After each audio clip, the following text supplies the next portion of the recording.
وہ لوگ چاہتے بھی ہیں کہ آپ جو ہیں وہ کم سے کم میڈیا کے اندر جو ایشوز ہیں ان کو آگے جائیں. ایک جب ان کو یقین ہو گیا کہ بھائی ہم ایک واقعی ایک صحافی ہیں اور اس کے علاوہ جو ایک آبجیکٹولی رپورٹ کرنا چاہ رہے ہیں چیزوں کو, تو پھر انہوں نے بہت سارے ہمیں رابطے دیے. جیسے مثال کے طور پر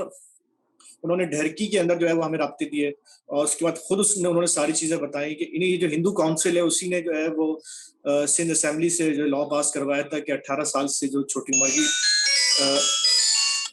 18 سال سے چھوٹی عمر کی جو ہے وہ لڑکیوں کی شادی نہیں ہو سکتی ہے, فورس کنورژن کے ذمے میں آئے گی اگر وہ اپنی مرضی سے بھی شادی کر رہی ہیں. تو یہ خاص طور پہ جو ہے سندھ اسمبلی نے اس لا کو ان لوگوں نے پاس کروایا تھا. تو انہوں نے پھر کافی ہمیں جو ہے وہ بتائے, ایشوز بتائے. علی یہ آپ بات کر رہے تھے کمیونٹی سے بات کرنے کی, فیملی سے, اور اگر بات کریں تو وکٹم سے بھی. جب آپ نے یہ فیملی سے بات کی جو کہ جن کے ساتھ یہ واقعات پیش آئے اور وہ ان علاقے میں بھی رہتے تھے, تو ایز اے رپورٹر جب آپ یہ انٹرویو کنڈکٹ کرتے تھے, کبھی کوئی ایسا خاص پہلو یا کوئی سوال یا کوئی پوائنٹس آپ نے ذہن میں رکھنے تھے یہ سوچتے ہوئے کہ یہ پوٹینشلی ٹرامیٹائزڈ فیملیز ہیں, یہ پہلے ہی میڈیا کی اٹینشن بھی ان کی طرف ہے اور سوشلی بھی کافی ونریبل ہیں, اس لیے کہ آپ کی سٹوری اگر پڑھیں تو جن فیملی سے آپ بات کر رہے ہیں وہ ابھی بھی انہی علاقوں میں رہتے ہیں جن علاقوں میں وہ بتاتے ہیں کہ ان کی بیٹیوں کے ساتھ یہ واقعات پیش آئے. تو جب آپ انٹرویو کرتے ہیں تو کیا چیز آپ کو ذہن میں رکھنی پڑ رہی تھی, یا آپ اس بارے میں کافی سینسٹیو تھے, یا آپ کو یہ اندازہ تھا کہ اس چیز کو ہم نے خیال رکھنا ہے رپورٹنگ میں؟ اور اس سے یہ میرا خیال ہے کہ میری اپنی جرنلسٹ لائف کے اندر ایک مشکل ترین انٹرویو تھا, جو رینا اور روینہ کی جو ماں سے اور اس کے بھائی سے خاص کر, اور اس کے باپ سے, ان کے والد سے جب میں نے ان کے گھر میں آ کر بات کی ہے تو میں یہ سمجھتا ہوں کہ میرے پاس سوالات نہیں تھے. یقین کریں آپ کہ میں ان سے کیا سوال کروں کہ دنیا یہ کہتی ہے کہ آپ کی بیٹی یہ الوپ کپل ہے, اور آپ کیا مطلب اس قسم مجھے سمجھ میں نہیں آ رہا تھا کہ میں ان سے کیا چیز پوچھوں, کیا نہیں پوچھوں, اور کس طریقے سے پوچھوں. میں نے ان کو یہ بولا کہ چاچا چھوڑیے آپ سب چیزوں کو, دنیا کیا کہہ رہی ہے کیا نہیں کہہ رہی ہے, آپ مجھے اپنے دل کا حال بتائیے بس. تو آپ سمجھ لیں میں آپ کا بیٹا ہوں یہاں پر بیٹھا ہوا, اور آپ مجھے اپنے دل کا حال بتائیے کہ آپ کا دل اس وقت کیا سوچ رہا ہے. تو اب یقین کریں کہ وہ دھاڑے مار مار کے جو ہے نا, وہ بابا جو کہ بائی پروفیشن جو ہے وہ موچی تھے, وہ جوتے سلتے تھے پرانے, وہ دھاڑے مار مار کے رونا شروع ہو گیا کہ بیٹا میرے بیٹیوں کے, ہمارے پاس تو اتنے پیسے نہیں ہیں کہ ہم اپنی بیٹیوں کو موبائل فون دلوا سکیں. ان کے پاس کس طریقے سے جو ہے وہ نہ ان کے پاس کوئی ایسی راستہ ہے, نہ ان کا کوئی ایسی جگہ ہے جس کے ذریعے نہ کبھی وہ گھر سے باہر نکلی ہیں. ہمارے پاس اتنے پیسے نہیں ہیں کہ ہم ان کو اسکول میں داخل کروا سکیں, حالانکہ 3 گھر چھوڑ کے اسکول ہے اور سرکاری اسکول تھا, لیکن وہاں پہ ایک ہندو کمیونٹی کے اندر خاص کر جو چھوٹی ذات کے جو ہندو ہوتے ہیں ان کے اندر ایک خوف بڑا بیٹھا ہوا ہے, تو وہ اپنی بیٹی کو اسکول میں بھیجیں. کہ ہم اس چکر کے اندر کہ یہاں پر پیدر پہ ایسے واقعات ہو رہے ہیں, اس کی وجہ سے ہم اپنی بیٹیوں کو اسکول میں, کوئی ایسی جگہ ہی نہیں ہے جس کی جو یہاں پر یہ جو دنیا الزام لگا رہی ہے ہم پر کہ ہماری بیٹیوں نے فری ویل اپنی مرضی سے شادی کی ہے, اس کا کوئی وجہ آپ مجھے یہاں پر بتا دیں. اور وہ واقعی ایسی گھر بالکل انتہائی کچا, جس کے اندر 2 کمرے جو ہے وہ بنے ہوئے ہیں, مٹی کا چولہا ہے اس کے اندر, نہ ٹی وی ہے ان کے پاس, نہ ان کے پاس موبائل فونز ہیں, پہننے کو چپلیں ان کے لیے لگژریز ہوتی ہیں, مطلب وہ کلاس ہے. یہ بانڈڈ لیبر, ان کے بہت ساری فیملیز بانڈڈ لیبر ہوتی ہیں, یہ کھیتوں میں کام کرتی ہیں, وڈیروں کی اور جاگیرداروں کی, یہ بیسیکلی غلام ہوتے ہیں یہ لوگ. ان لڑکیوں کے اندر وہ ان کے بارے میں یہ الزام لگایا جاتا ہے کہ یہ لڑکیاں جو ہیں وہ گھر سے بھاگی ہیں, اور انہوں نے جو ہے وہ کسی انفلوئنشل جو لیڈر ہے اس کے گھر میں جا کے پناہ لی ہے, اور ان کا ہے کہ ہم جو ہے وہ اپنا مذہب تبدیل کر کے جو ہے وہ شادی کرنا چاہتے ہیں ان لوگوں سے, ان لڑکوں کے ساتھ. تو وہ جو لڑکے ہیں جن کے ساتھ جن لڑکیوں کا الزام لگایا جاتا ہے کہ انہوں نے وہ بھاگ کی شادی کی ہے, وہ لڑکے اپنے علاقے کے کرمنلز کہلاتے ہیں, وہ کرمنلز ہیں وہ بیسیکلی, ان کا ریکارڈ کوئی اچھا نہیں ہے. تو اب یہ ساری چیزیں جب سامنے آتی ہیں تو پھر ظاہر سی بات ہے کہ ایک کوئی بھی آدمی ہے وہ اس کو پتہ چل سکتا ہے کہ یہ فورس کنورژن ہے. یہ صرف ہم لوگ جو بات کرتے ہیں, جو ٹی وی اور جو پرنٹ ہمارا جو میڈیا جو بتاتا ہے, یہ سمٹمز بتاتا ہے, بیماری کا علاج نہیں بتاتا. اس بیماری کا علاج جو ہوتا ہے نا، یہ جو ہمارے جو فیوڈل مائنڈ سیٹ ہے اس کا خاتمہ ہے، اور اس سوسائٹی کو ایجوکیٹ کرنا ہے، آپ اپنے اچھے اور برے کی تمیز کر سکیں. بہت دردناک یہ کہانیاں ہیں وہاں پر کہ لوگ زبردستی ان لڑکیوں کو اٹھا کے لے جاتے ہیں. ان لڑکیوں کی کوئی عزت نہیں ہے وہاں پر، خاص طور پہ جو ہندو کمیونٹیز کی جو لوور کلاس ہے، جس کے اندر بھیل آتے ہیں، کولی آتے ہیں، میگواڑ آتے ہیں، ان کی کوئی عزت نہیں ہے. یہاں پہ بڑے بڑے وڈیرے اور جاگیرداروں کو جو لڑکیاں پسند آتی ہیں یہ ان کو لے جاتے ہیں، اپنے مہمانوں کو پیش کرتے ہیں وہاں پر. یہ لڑکیاں، ان کی پوری پوری فیملیز جو ہوتی ہیں ان جاگیرداروں کی قرضدار ہوتی ہیں، ان کے کھیتوں میں جو ہے وہ کام کرتے ہیں وہ. تو یہ ان کے لائف اسٹائل ہے. جی آپ کچھ پوچھنا چاہ رہی ہیں؟ جی علی، میں یہی پوچھنا چاہیے تھی کہ جب آپ یہ سارا ایشو ایکسپلور کر رہے ہیں اور یہ پس منظر بھی آپ کے سامنے آ رہا ہے، تو پھر آپ نے ان لوگوں سے بھی بات کی نیچرلی جو کہ جن کے اوپر الزامات لگائے جاتے ہیں. آپ کی سٹوری میں 2 امپورٹنٹ انٹرویوز بھی ہیں اور ایک جگہ مینشن بھی کیا گیا ایک پریس کانفرنس کے حوالے سے بھی جو کراچی پریس کلب میں کی گئی تھی. مجھے یہ بتائیے گا کہ جب آپ ان لوگوں سے بات کرتے ہیں جن کے اوپر یہ الزامات لگائے گئے تھے، کوئی ایسی چیز آپ کے ذہن میں رہ گئی ہو رپورٹنگ کے دوران جو آپ نے نوٹس کی ہو، یا کوئی قصہ خاص جو آپ کے لیے ایک لیسن کے طور پہ ہوا ہو جو ان سے بات کرتے ہوئے آپ نے اپنے رپورٹنگ ایکسپیرینس میں دیکھا ہو؟ میں اپنا پرسنل ایکسپیرینس بتاؤں عروسہ، کہ اگر میں کوئی گناہ کرتا ہوں، ایک عام انسان ہوں، کوئی غلط کام کرتا ہوں، تو میرا ضمیر ایک بہت عرصے تک مجھے ملامت کرتا ہے کہ یہ کام مجھے نہیں کرنا چاہیے تھا، مجھے کسی کو دھوکہ نہیں دینا چاہیے تھا، کسی کے ساتھ جھوٹ نہیں بولنا چاہیے تھا. لیکن میں جب یہ جو خاص طور پہ یہ پولیٹیکل فگرز بھی ہیں اور اس علاقے کے روحانی لیڈرز بھی ہیں وہاں پر، اور ان کی بہت زیادہ فالوئنگز ہیں یہاں پر، جب ان کے ساتھ میری ملاقات ہوئی تو سب سے زیادہ جو پینفل میرے لیے کنڈیشن تھی ایز اے ہیومن بینگ اور ایز اے جرنلسٹ، کہ ان لوگوں کو کوئی گلٹ نہیں تھا کہ انہوں نے کوئی غلط کام کیا ہے، بلکہ یہ لوگ تو یہ کہہ رہے ہیں کہ ہم لوگ جو ہے وہ اپنے جو بھی ہمارا فیتھ ہے ہم اس کی خدمت کر رہے ہیں. اور ذہنی طور پر بڑے مطمئن اور بڑے پرسکون لوگ تھے کہ یہ ویل کانفیڈنٹ. ایون یہ کہ ہم جب ایک اسپریچول لیڈر کے گھر میں گئے تو ہمارے سامنے وہ بڑی تعداد میں انہوں نے کھانے اور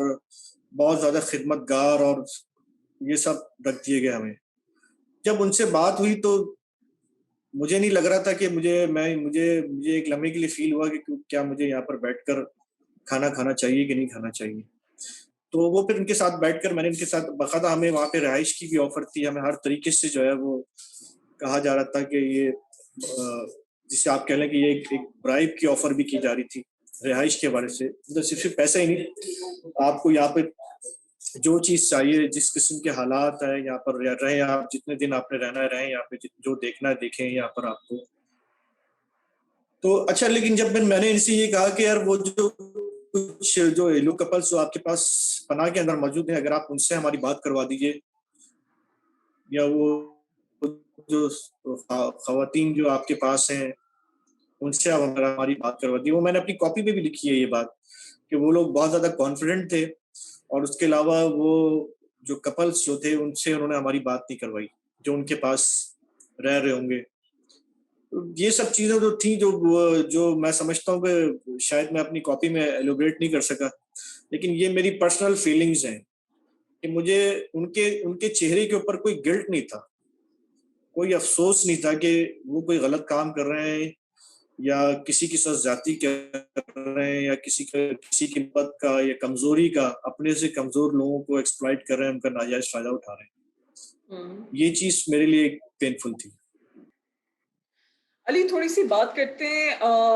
لوجسٹکس کے بارے میں. رپورٹرز کے لیے بہت ایک اہم ٹاپک ہوتا ہے، اسپیشلی ڈیسک کے ساتھ بڑا نیگوشیٹ بھی کرنا پڑتا ہے. آپ لوگوں کی اسٹوری میں لگتا ہے کہ بہت زیادہ آپ لوگوں نے انٹیریئر سندھ میں ٹریولنگ کافی انوالو تھی، اسی کہ آپ لوگوں کی رپورٹنگ ڈیسٹینیشنز جو آپ لوگ مینشن کر رہے ہیں اس میں ایک تو یہ بتائیے گا لوجسٹکلی کسی قسم کی آپ کو سپورٹ فراہم کی گئی تھی ٹریول کے حوالے سے؟ دوسرا یہ بھی ہمیں پتا ہے ٹائم کتنا لگا، کتنا ٹو اینڈ فرو کرنا پڑا آپ لوگوں کو؟ کراچی سے آپ لوگ بار بار جا رہے تھے یا یہ ایک جرنی تھی؟ تھوڑا سا اس کے بارے میں ہمیں بتائیے گا. ہاں یہ خیر یہ تو اسٹوری ہم نے کہ وہ ڈان کے لیے کی تھی، تو ڈان ایک بڑا اچھا ادارہ ہے اور وہ سارا انہوں نے ہمیں اکوموڈیشن وغیرہ کے حوالے سے اور ٹریولنگ کاسٹ وغیرہ وہ ساری ہمیں انہوں نے پے بیک کی، جو بھی ہم نے ان کو بلس وغیرہ دیے تھے. تو ڈان تو اس معاملے کے اندر، باقی دوسرے میں اداروں کا میں ظاہر سی بات ہے میں نہیں کہہ سکتا کچھ بھی، لیکن ڈان نے ہمیں پے کیا اور فوراً پے کیا. ایون ہمیں اپنے ایکچوئل جو پیسے ہیں جو چیک ہوتا ہے اس سے ملنے سے پہلے انہوں نے ہمیں اکوموڈیشن کے پیسے بھی دیے تھے اور اگر کوئی فوراً. بھی رپورٹر ہوگا وہ سمجھ سکتا ہے کہ یہ بات کتنی اہم ہے کہ فوراً اور بغیر کسی شکایت کے ملنا، یہ اس قسم کی سپورٹ فراہم ہونا. علی تھوڑی سی بہت بڑی بات. بہت بڑی بات ہے بالکل. تھوڑا سا ہم موو کرتے ہیں آخر میں آپ سے صرف 2 پوائنٹس پر بات کرنا چاہ رہی تھی. ایک مجھے بتائیں آپ لوگوں کی یہ جوائنٹ بائی لائن تھی، تھوڑا سا یہ بتائیں کمبائنڈ رپورٹنگ پروسیس کیا ہوتا ہے؟ Joint by line Hare reporter کی بس کی بات نہیں ہوتی ہے، کبھی کبھار ڈیسک بھی کافی زیادہ کام کر رہا ہوتا ہے. آپ دونوں کا کس طرح کا تھا؟ آپ اور نعیم ایک ساتھ، تھوڑا سا نعیم کا بھی آپ ہمارے تعارف کرا دیں نعیم کا بھی، اور تھوڑا سا یہ بتائیں آپ دونوں کا کمبائنڈ رپورٹنگ پروسیس میں کس طرح آپ لوگوں نے اس سٹوری کو شیپ دیا؟ دیکھیے ایکچولی نعیم سوترا جو ہے وہ ایک تو میرے پرسنل دوست ہیں اور اس کے علاوہ بہت ہی سینئر جرنلسٹ ہیں، اور اس کے علاوہ ڈان کے باقاعدہ میں نے وہاں پہ فریلانسنگ کی ہے، وہ ڈان کے امپلائی ہیں، ڈان میں جاب کرتے ہیں. اور اس کے علاوہ جب چونکہ یہ اسٹوری بڑی سینسیٹیو تھی تو ہم لوگوں نے کہا کہ یہ ایک سے دو بھلے، اکیلا بندہ ہو سکتا ہے شاید کوئی چیز مس کوڈ کر دے، کچھ مس کر دے، کوئی کسی جگہ پھنس جائے، کیونکہ وہاں پر ہم ذہنی طور پہ تیار تھے کہ شاید کچھ ہو بھی سکتا ہے، کوئی کہیں کسی جگہ ہماری پٹائی لگ سکتی ہے. تو اس لیے اگر ایک بندے کو پٹائی وٹائی لگ جائے، وہ ہاسپٹلائز ہو جائے کسی وجہ سے، تو دوسرا وہ اسٹوری کمپلیٹ کر دے. تو یہ ہمارا ایک لاجسٹکلی اور باقاعدہ ایک کنٹینجنسی پلان تھا ہمارا کہ ہم اس کو اس طریقے سے اسٹوری کو لے کے چلیں گے کہ کم سے کم 2 رپورٹرس وہاں پر موجود ہیں، اور اگر کوئی مس کوٹ نہ ہو جائے، کوئی غلط بیانی. بہت سینسیٹیو اسٹوری تھی، اگر ایک لائن بھی اس کے اندر آپ یقین کریں کہ اس کا امپیکٹ بھی بہت آیا ہے اس اسٹوری کا. اگر اس کے اندر ایک لائن بھی غلط ہوتی تو شاید ہم لوگ کوئی کورٹ کی جو ہے وہ پیشیاں وغیرہ اس وقت بھگت رہے ہوتے ہیں. اگر ہم نے کوئی ایک جملہ بھی اگر ہم نے کوئی غلط لکھا ہوتا ہے، کوئی ایسی چیز، ہم لوگ اپنے نوٹس کو کاؤنٹر چیک کرتے تھے، پھر ہم لوگ اپنی اسٹوریز کو خود بناتے تھے کہ تم نے یہ لکھا ہے، اس نے یہ لکھا ہے، پھر دیکھتے تھے اس کے کو، پھر ہم نے اس کی ایک شکل میں اس کو بنایا، اس کی ایک کاپی بنائی ہے. تو اس طریقے سے پھر ہم نے وہ باقاعدہ طور پر 1 ہفتے تک ہمارے پاس پڑی رہی ہے. پھر ہم دیکھا ہے، پھر ہم نے فون کیا سکر میں، ہم نے صحافیوں کو فون کیا، بھائی ایسا تھا، اس جگہ کا نام کیا تھا، فلانا کا نام کیا تھا. مکھیا کو ہم نے 2-3 دفعہ، 2-3 ہمارے امید کمار وہاں پہ ڈرکی کے مکھیا تھے، سکر کے مکھیا تھے، عمر کوٹ میں ہمارے جو دوست ہیں رابطہ کیا ہے. پھر ہم نے جو اسپرچل لیڈرز ہیں ان سے رابطے کیے، سر آپ نے یہ بات کی کہ تھوڑا سا اس کو اور سمجھا دیجیے. وہ لوگوں نے ہم لوگ کو ایک دوسرے کے اوپر کانفیڈنٹ بھی بہت ہے، پھر ہمیں ایک دوسرے کی وجہ سے کانفیڈنس بہت آیا اس اسٹوری کی وجہ سے. تو یہ پھر اس وجہ سے کیونکہ ایک سینسیٹیو اسٹوری تھی، اس لیے ہم نے پھر اس کو کہا کہ اس کو جوائنٹ بیلنس کی جائے، اور اپرووڈ ہوئی، ان کو بھی سمجھتے تھے اس بات کو. علی یہ جو اسٹوری آپ نے کی، آپ فری لانسر کے طور پہ کام کر رہے تھے، تھوڑا سا فری لانسنگ کے حوالے سے بات کر لیتے. پاکستان میں فری لانسنگ کرنا اور فری لانس رپورٹنگ کرنا، رپورٹنگ کے حوالے سے بھی، اسٹوری پچ کرنے کے حوالے سے بھی، اور فائنینشیل سیکیورٹی کے حوالے سے بھی کتنا چیلنجنگ ہے، گیون ہماری جو میڈیا انڈسٹری ہے اس کے حالات ہمارے سامنے ہی ہیں. آپ کا کیسے ایکسپیرینس رہا ہے ابھی تک فری لانسنگ کے حوالے سے، اور کیا کچھ چیلنجز ہیں جو آپ فیس کرتے ہیں فری لانسنگ میں پاکستان میں؟ بہت امپورٹنٹ بات ہے مروسا کہ اس وقت پچھلے 2-3 سالوں کے اندر جو میڈیا کے اندر کے حالات جو ہمیں نظر آ رہے ہیں، خود صرف کراچی کے اندر 2200 کے قریب جو ہے مختلف photo journalist, video journalist, print media کے اور الیکٹرانک میڈیا کے صحافی بےروزگار ہیں. اور لیکن میں یہ سمجھتا ہوں کہ ٹھیک ہے اس وقت جو بھی میڈیا کے رائزز ہیں، لیکن اس کے اندر ایک چیز اور بھی ہے کہ آپ کو جو ایک روٹین میڈیا اپنا ٹرینڈ ایک تھوڑا سا چینج کر رہا ہے. اس کے اندر صرف وہی لوگ اب سروائیو کر سکتے ہیں جن کو پڑھنے لکھنے کا شوق ہے، جن کو اپنے نیوز کے اندر جو کہ باقاعدہ صرف ایک گلیمر کے طور پر جو ہے میڈیا کے اندر آتے تھے اپنے ٹی وی پہ آنے کے لیے، اپنے آپ کو خوبصورت نظر آنے کے لیے، یا ایک ہیرو بننے کے چکر کے اندر جو یہاں پر آتے تھے، اب ان کی جگہ نہیں ہے یہاں پر. یہاں پہ صرف وہ لوگ سروائیو کر سکتے ہیں جو کہ کریٹو کام کرنا چاہتے ہیں، جو پڑھنا لکھنا جانتے ہیں, جو واقعی جرنلزم کو سمجھتے ہیں. اور اس کے علاوہ اس لیے میں آپ کو بتاؤں کہ, اور ظاہر سی بات ہے ایک محنت طلب کام ہے, لیکن اگر آپ نے سیریسلی اس کو کنسیڈر کیا کہ یار مجھے جو ہے باقاعدہ طور پہ ایک سیریس جرنلزم کرنی ہے, کریٹو کام کرنا ہے جو کہ مشکل ہے, تو آپ کے لیے کے پاس راستے بہت ہیں. ابھی یہ پینڈیمک آیا تھا, پینڈیمک کے اندر بہت ساری چیزیں بند ہو گئی تھی, لیکن اس کے باوجود بھی بہت سارے لوگوں نے, مجھ جیسے صحافی نے جس کو لاسٹ میں نیشن میں تھا, مجھے نیشن سے لے آف کیا گیا تھا, تو اس کے بعد سے پھر میں مسلسل جو ہے وہ فری لانسنگ کر رہا ہوں. تو اسی بنیاد کے اوپر کر رہا ہوں. کچھ میں نے انٹرنیشنل آرگنائزیشنس کو بھی اپنی سٹوریز پیچ کی ہیں. کچھ لوگ ہیں جو مسلسل مجھے ابھی بیچ میں پچھلے 3-4 مہینوں سے اس وقت میرے پاس اتنا بڑھن ہے کہ ایک انٹرنیشنل آرگنائزیشن ہے, وہ مجھے ہر ہفتے مجھے میسج کال کرتے ہیں کہ ہمیں کوئی اسٹوری آئیڈیا پچ کرتا ہوں, اور میرے پاس اتنا وقت نہیں ہے کہ میں ان کو اسٹوری آئیڈیا پچ کر سکوں, ان کے لیے اسٹوری کے لیے کام کر سکوں. وقت یعنی اتنی اس وقت جو ہے فری لانسنگ اتنی زیادہ, اس کو اگر آپ چاہیں تو اس کے اندر اپرچونیٹیز موجود ہیں. لیکن یہ ہوتا ہے کہ یہ وہ رپورٹنگ, یہ وہ جرنلزم نہیں ہے جسے ہم لوگ جانتے ہیں, جسے ہماری میڈیا انڈسٹری جانتی ہے. سیدھی آپ نے صرف کاپی نہیں لکھ دینی ہے کہ جو ہیپننگس ہے وہ آپ نے لکھ دی. آپ نے اپنی کاپی کو تجزیاتی طور پر ان کو پیش کرنا ہے, اپنا تجزیہ دینا اس کے اندر, اور وہ جب تک آپ پڑھتے نہیں ہیں, جب تک آپ کی انڈرسٹینڈنگ اس ایشو کے پر نہیں ہوتی ہے, آپ نے آپ اس کی پوری اسٹڈی نہیں کی ہوتی, اس وقت تک آپ اپنا وہ ایک انالیٹیکل کاپی جو ہے وہ آپ نہیں دے سکتے وہاں پر. یہ میں نے پچھلے 1-1.5 سال کے اندر فری لانسنگ کے اندر سیکھا ہے کہ اپرچونیٹیز کسی صورت میں کم نہیں ہوئی ہے, لیکن وہ لوگ جو کہ صرف جرنلسٹ کے طور پر نہیں, وہ ایک گلیمر کے طور پر میڈیا کے اندر آئے تھے اور انہوں نے جو ہے وہ ایز اے جاب کے طور پہ اس کو لیا تھا, ان کے لیے واقعی یہاں پر کوئی جگہ نہیں بچی. آپ کو کریٹو کام کرنا ہے, ان ڈیپتھ کام کرنا ہے, بہت مواقع ہیں, ساتھ میں پڑھائی کرنی ہے. خاص طور پہ مجھ جیسے ینگسٹرز جو ہے نا وہ پڑھتے لکھتے نہیں ہے, سیدھی سی بات ہے. ہمیں بھی جب سر پہ پڑھی ہے تو ہم نے پڑھنا لکھنا تھوڑا بہت شروع کیا ہے, شروع کر دیا ہے, اور جب پڑھنا لکھنا جیسی اندازہ ہوا کہ ہم کتنے کم علم میں. علی مجھے خوشی ہوئی آپ نے اپنے آپ کو ینگسٹر کہا ہے ابھی, لیکن اچھا علی, آخر میں آپ سے بس ایک سوال ہے. وہ سوال کیا ہے, ریکویسٹ ہے کہ فری لانس رپورٹرز جو فری لانسنگ کو آپٹ کرنا چاہ رہے, دیکھنا چاہ رہے, ان کے لیے کوئی آخر میں 2-3 پوائنٹس یا things to remember, things to keep in mind آپ شیئر کرنا چاہیں گے, جب ایکسپیرینس ہے. ہاں, میرا خیال میں کہ پچ آپ کے لیے بڑی امپورٹنٹ ہوتی ہے کہ آپ نے کس طریقے سے, کس ادارے کو کس طریقے سے آپ نے کیا پچ کرنی ہے. اور خاص طور پہ جیسے میں آپ کو بتاؤں کہ آپ کو ایشوز کا, انٹرنیشنل ایشوز کو, انٹرنیشنل میڈیا پہ خاص نظر رکھیں. آپ BBC, CNN اور ان اداروں کی جو اسٹوریز ہیں ان کو پابندی سے دیکھیں, تو آپ کو پتہ چلے گا کہ اس وقت پوری دنیا, جیسے پینڈیمک سے پہلے جو سب سے بڑا ایشو تھا اس وقت, جس کے اوپر آپ کی فورن اسٹوری اپروڈ ہوتی تھی, وہ تھی کلائمیٹ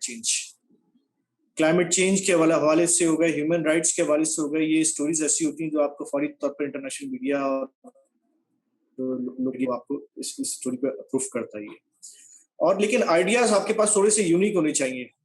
تو آپ دیکھیں, آپ کوئی بھی آپ کے پاس اسٹوری ہے, آپ کے پاس جو بظاہر سب کو نظر آ رہی ہے, لیکن اس میں سے آپ اینگلنگ کیا کر رہے ہیں, اس اسٹوری میں سے آئیڈیا کیا نکال رہے ہیں, یہ میٹر کرتا ہے سب سے زیادہ. اس کے علاوہ مطلب اس اسٹوری کی آپ اینگلنگ کس طریقے سے, اس کے آپ کے ذہن کیا, آپ کا پرسیپشن آف ایونٹ کیا ہے, یہ چیز جو ہے وہ میٹر کرتی ہے بیسکلی.